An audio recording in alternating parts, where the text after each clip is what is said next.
Have you ever wondered how software represents real world things like students, cars, or bank accounts? That's where object oriented programming or OOPs comes into the picture.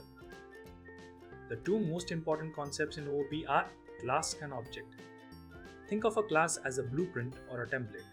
Just like the blueprint of a house defines the number of rooms, doors, and windows, a class defines what data and what behavior an object will have.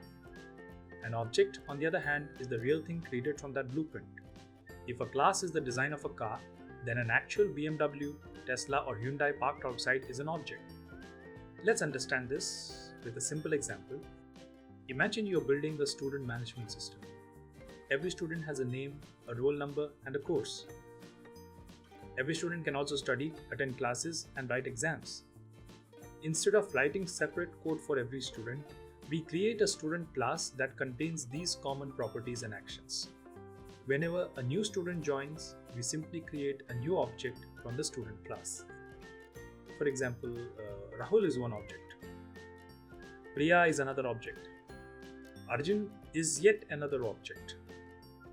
Although they all belong to the same student class, each object stores its own unique information. This is one of the biggest advantages of object-oriented programming. It promotes code reusability. We write the class only once and create as many objects as we need. Let's take another real-life example. Think about your smartphone.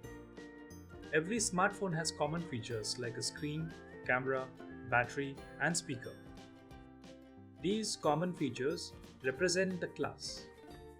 But your phone and your friend's phone are two different objects.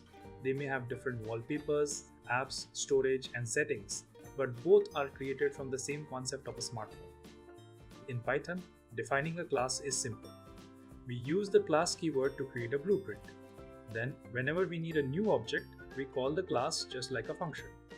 Once an object is created, it can access the attributes and methods defined inside the class. To summarize, a class is a blueprint or template. An object is a real instance created from that blueprint. One class can create multiple objects, and each object can hold different data while sharing the same structure and behavior.